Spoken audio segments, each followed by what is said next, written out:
So for my how-to video, I'm going to show you how to put a halter on a horse. This is Bert. He's 19 years old. Had him for 7 years.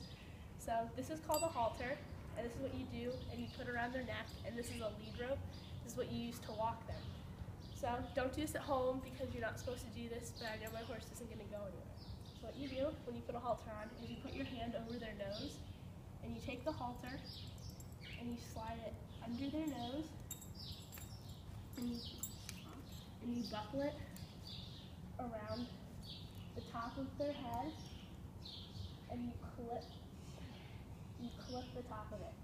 Now some halters are different, and you just clip them here, so it depends on what kind of halter you're using. Then to walk, what you're going to do is you usually take your lead rope and you put it in one big circle around you, so that way you don't drag it on the floor. So you just take it however's comfortable for you, put it in a circle or two. And when you walk a horse, you always put your hand under their chin strap. I know it's metal, it's kind of cold, but it's not that bad. So you put your hand here, and you keep your hand at your side. And what you do is you step off with your right foot first, because it's a conditioned response. You step off with your right foot and you say walk, and then you cluck like you're like a chicken. And then to say stop, what you do is you count in your head 1, 2, and you say whoa. So I'll show you. You ready? Walk. Nice big circle.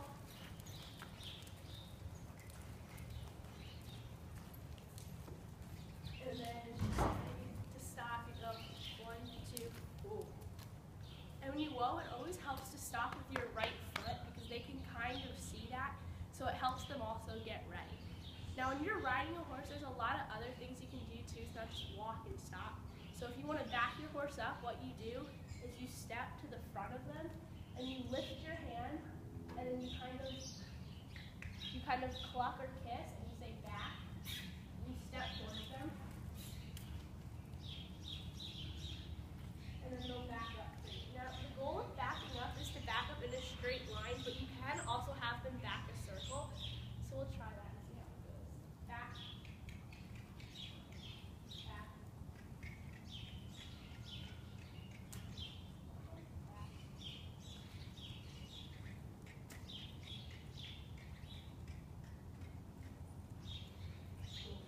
It wasn't really a circle, but it was a curve, so you get the point. So, and then to walk, you just come back. Walk. And then to stop. Whoa. Now, when you do groundwork, it's called showmanship. So, in order to do showmanship, you usually have a chain that goes around their nose, but I didn't grab one because he doesn't really need it. So there's another part of showmanship that you can do, and it's called a turn. You call them forehand turns because their front end is moving. And when they do a forehand turn, their front end steps over top of their other while they move their back foot with one step. Now to do this, you have them turn like in a circle around you. So basically what you do, come on, focus, is you go turn. And sometimes you have to hit their shoulder to keep them moving. But the goal of this is to keep their back, one foot of their back end is usually their right end still, while their front end is, or their other hind foot is staying still, and their front end is moving in the circle around you. So we'll try it again. Turn.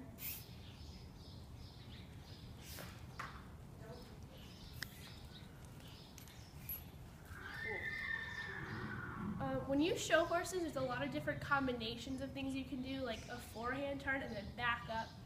And you always do it in front of a judge, and the judge puts you on a scale. Now, before you can be judged, what you have to do is called a setup. And the setup is when you stand and you put your toes, I know it sounds weird, but you put your toes in a diagonal with theirs, and you move their feet so that they stand in line with each other. So it's kind of weird, but his are almost straight, and you just kind of,